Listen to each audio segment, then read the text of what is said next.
Bismillahirrahmanirrahim. Alhamdulillahilladzi hadana li hadza wa ma kunna linahtadiya laula an hadana Allah. Laqad ja'at rusulu rabbina bil haqq wa nudu an tilkumul jannah uristumuha bima kuntum ta'malun. Asyhadu an la ilaha illallah wahdah la syarikalah wa asyhadu anna Muhammadan abduhu wa rasuluh. Allahumma shalli wa sallim ala Muhammad wa ala alihi wa ashabihi wa man tabi'ahum bi ihsanin ila yaumiddin. Wa ba'du. Bapak Ibu jamaah subuh yang berbahagia, kita lanjutkan ayat-ayat Syam dalam surat Al-Baqarah ayat 185 dan 186. A'udzubillahi minasyaitonir rajim. Syahrul Ramadan alladzi unzila fihil Qur'an hudan linnasi wa bayyinatin minal huda wal furqan. Faman syahida minkumus shahr falyasum wa man kana maridan aw ala safarin fa'iddatum min ayyamin ukhra. Yuridullahu bikumul yusra wa la yuridu bikumul usra wa litukmilul iddata wa litukabbirullaha ala ma hadakum wa la'allakum tashkurun. Wa idza sa'alaka ibadi anni fa inni qarib ujibu da'watad da'i idza da'an falyastajibu li wal yu'minu bi la'allahum yarsudun. Syahrul Ramadan, bulan Ramadan, dari kata syahru itu artinya adalah izhar, nampak. Nampaknya hilal, kemudian kita tahu bahwa ini hari tanggal 1, tanggal 2 sampai sebulan. Ada yang 30, ada yang 29. Nah, dengan nampaknya bulan maka kita tahu hari, kita tahu bulan. Berbeda dengan matahari. Dengan nampaknya matahari maka kita tahu bahwa ini siang, pagi. Terbenamnya matahari kemudian dinamakan malam. Kita bayangkan seandainya tidak ada bulan maka kita tidak mengenal hari. Ini hari apa? Tidak tahu. Ini tanggal berapa? Tidak tahu. Kemudian Ramadan. Ramadan itu maknanya adalah syiddatul hararah, sangat panas. Mungkin kalau di sini sekarang ini dingin, tapi maksud daripada syiddatul hararah bisa jadi karena ayat ini turun di Mekah. Di Mekah itu kalau bulan puasa ya panas, maghribnya sampai jam 7 lebih. Itu di Mekah. Di negara-negara Arab Timur Tengah itu kalau bulan Ramadan itu panas, musimnya musim panas. Jadi kalau mau umroh bulan Ramadan dia harus siap-siap vitamin yang banyak sehingga tidak loyo, tidak tidur terus. Diwas umroh bulan Ramadan di sana tidur terus sama saja. Oke. Mengapa itu dinamakan Ramadan? Karena sangat panas. Sangat panas ini kemudian Allah memerintahkan orang mukmin agar berpuasa.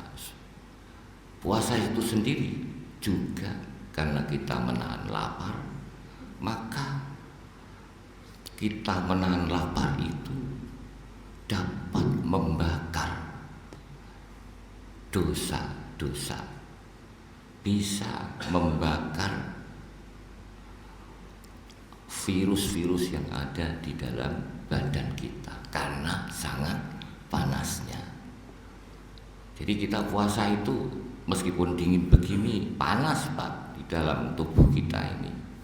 Nah, tidak makan, tidak minum, tetapi panasnya ketika orang tidak makan dan tidak minum itu membuat dosa-dosa kita rontok dan penyakit-penyakit kita juga hilang. Itulah sehingga puasa itu dinamakan puasa Ramadan, atau makanya tidak syahrul Ramadan, yaitu bulan Ramadan, puasa Ramadan.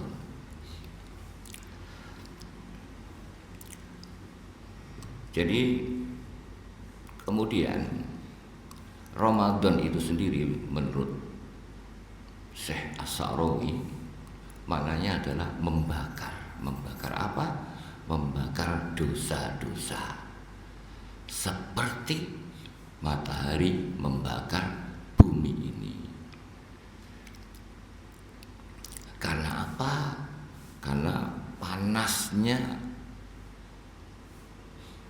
badan kita atau sesuatu yang ada di dalam badan kita ini. Jadi nama di dalam istilah Islam itu selalu ada maksud. Jadi tidak seperti kita, apa arti sebuah nama? Enggak, nama itu ada artinya. Sehingga orang itu memberi nama anaknya bagus-bagus. Misalnya Pak Abdul Wahid, kemudian Pak Farhan, ya kan? Diharapkan supaya apa? Pak Abdul Wahid supaya menjadi seseorang yang bertauhid. Pak Farhan diharapkan supaya bergembira. Itu dalam bahasa Arab. Saya yakin dalam bahasa nama-nama Jawa pun pasti ada maknanya. Tidak mungkin orang tua memberi nama tidak punya arti. Bisa juga Ramadan itu maknanya adalah kembali kepada Allah, yaitu karena dengan puasa kita meninggalkan berbagai maksiat dan kembali menuju taat kepada Allah di saat kita ini berpuasa. Dengan demikian puasa itu tadi bisa berfungsi membakar dosa. Maka ulama yang mengatakan bukan syahrul Ramadan tapi syahrul ikhtiraq, yaitu hari pembakaran dosa. Kemudian kita lanjutkan bahwa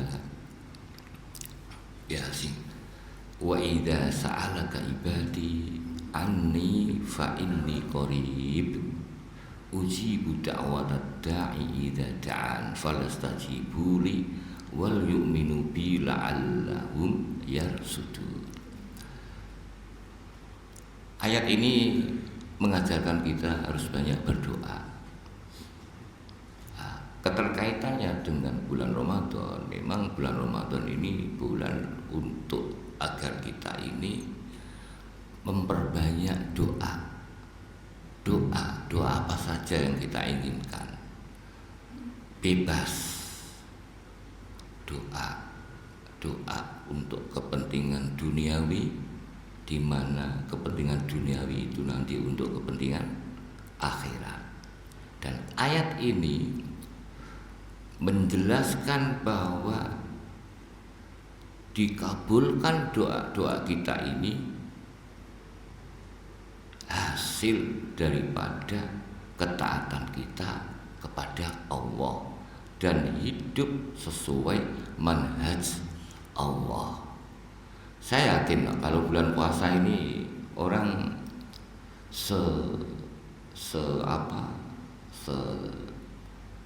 jelek-jelek orang itu pasti ngerem. Bahkan di sana orang-orang korupsi itu berhenti karena bulan Ramadan. Kalau tidak ya keterlaluan. Saya kira begitu. Nah, seperti kita ini, kita mau marah dengan orang juga gak berani. Memang karena ini menjadi syarat. Syarat apa? Dikabulkannya doa-doa kita. Syarat dikabulkannya doa-doa kita ini adalah bukti bahwa kita telah mencapai gelar sebagai ibad, sebagai ibadullah, yaitu hamba Allah. Dan gelar hamba Allah ini adalah gelar yang paling hebat di dunia dan di akhirat. Wa idza sa'alaka ibadi, di sini tidak ada istilah kul. Wa idza sa'alaka ibadi kul inni qarib, tidak, tapi langsung wa idza sa'alaka ibadi fa inni qaribun.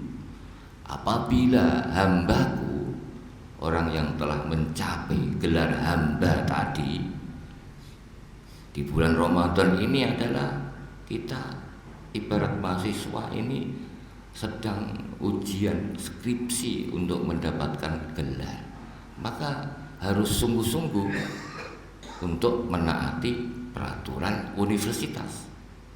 Tidak boleh kemudian seenaknya sendiri.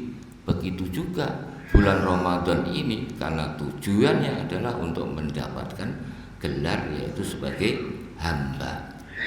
Dan wa idza sa'alaka ibadi fa inni, bukan kul inni qarib, tapi langsung tanpa kul. Ini menunjukkan bahwa berdoa kita ini pada bulan puasa ini itu adalah berdoa yang paling dekat kepada Allah, berbeda dengan doa-doa di lain bulan Ramadan. Kalau berdoa di selain bulan Ramadan bisa jadi agak jauh lah, tetapi kalau bulan Ramadan ini dekat.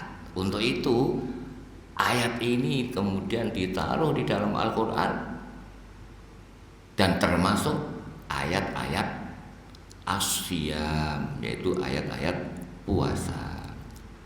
Satu itu. Nomor dua, kata inni qarib itu tidak memerlukan lagi doa harus dibaca keras-keras, karena Allah mengetahui dan mendengar permintaan kita. Ujibu da'watad da'i idza da'a. Allah akan membalas doa kita, meskipun doa itu suaranya tidak, terutama orang yang punya rahasia permintaan, tentunya tidak perlu dibaca keras-keras. Dibaca, karena kalau dibaca keras-keras bisa mengganggu yang di sampingnya, padahal saudara kita yang di samping juga punya doa sendiri. Nah, seperti itu. Jangan sampai doa kita, karena ingin dikabulkan doa kita, suara kita keras mengganggu doa-doa saudara-saudara kita yang ada di samping, dan ini menyalahi manhaj Allah, dan ini bisa menjadi sebab tidak dikabulkannya doa karena mengganggu orang lain di dalam berdoa. Fal ujibu da'watad da'i idza da'an. Jadi kedekatan ini menjadi syarat. Syarat apa? Syarat bahwa karena orang yang berdoa ini kan syaratnya harus mukmin dan harus ikhlas. Dan kondisi kita pada bulan Ramadan ini adalah kondisi seorang mukmin yang paling kuat daripada bulan-bulan yang lain. Falastajibuli kama yujibullahu du'aakum ajibu awamirahu bil imtithali liman hajihi. Sebagaimana diwajibkannya doa-doa Anda semua, maka Allah kan mengabulkan. Allah seolah-olah mewajibkan dirinya untuk mengabulkan doa-doa kita semua. Untuk itu kita juga harus mewajibkan diri kita untuk menaati perintah-perintah Allah Subhanahu wa ta'ala. Mungkin ini yang bisa saya sampaikan. Aku hadza astaghfirullahi wa lakum. Innallaha wal ghafurur rahim. Wassalamualaikum warahmatullahi wabarakatuh.